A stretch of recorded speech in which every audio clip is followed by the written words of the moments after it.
voy a presentar el video integrador final de la materia propuesto por los profesores de la cátedra, el cual consiste en el diseño de un reductor industrial y el objetivo de este trabajo es calcular, verificar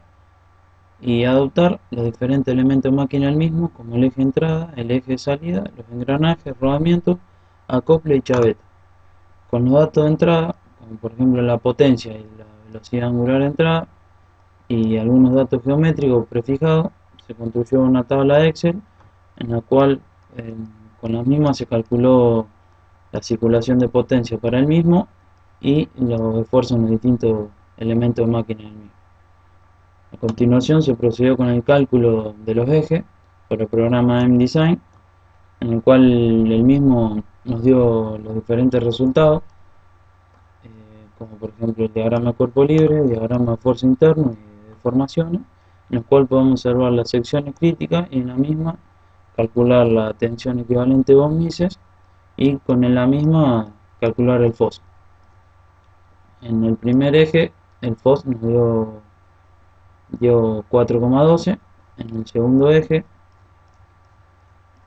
también se procede con el mismo cálculo, en el cual podemos observar que en el segundo eje el FOS es 3,52. De la misma manera, en el eje intermedio 2, sería el tercer eje, el FOS da 2,84 y en el último eje, el eje de salida, el FOS da 3,27, los cuales los cuatro son cercanos a 3, por lo tanto son aceptables. A continuación se procede con el cálculo de rodamiento por mDesign, como se definió que el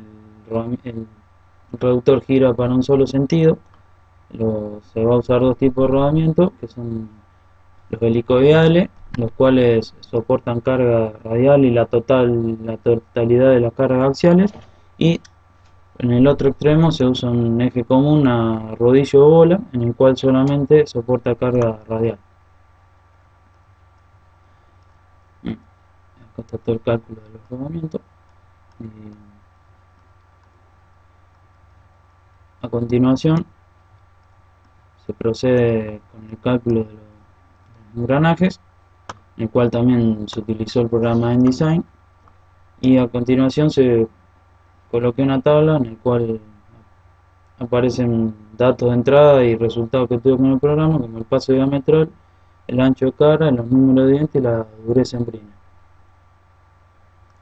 A continuación se procede con el cálculo de los acoplamientos, en el cual por cuestiones solamente se calculó los acoplamientos en el eje de entrada y en el eje de salida, y por cuestiones de peso, de forma y vibraciones se seleccionó un acoplamiento elástico en la entrada, en el eje de entrada, y un acoplamiento rígido en el eje de salida. Estos acoplamientos fueron sacados de un catálogo Tecnon, en la cual me dirigí a ellos por un coeficiente de seguridad y el torque equivalente que van a soportar cada uno. Y por último se procedió el cálculo de la chaveta, en el cual solamente la chaveta en el mismo eje que se calculan los acoples, y el material de la chaveta elegido fue un IC 1040 recocido, y que es más blando que el IC 1040 estirado en frío de cada eje. El objetivo para que es más blando el material de la chaveta, para que la misma actúe como fusible y no se rompan, cualquier inconveniente se rompa la chaveta y no los ejes. Y por último están expresadas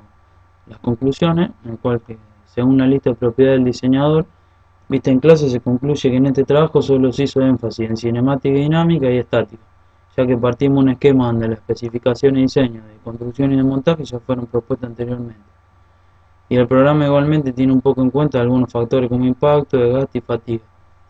Y con respecto a la continuación del diseño, se tendrían que estudiar las siguientes prioridades como impacto, vibración y fatiga, ya que son de corto alcance y son las que yo considero más inmediatas.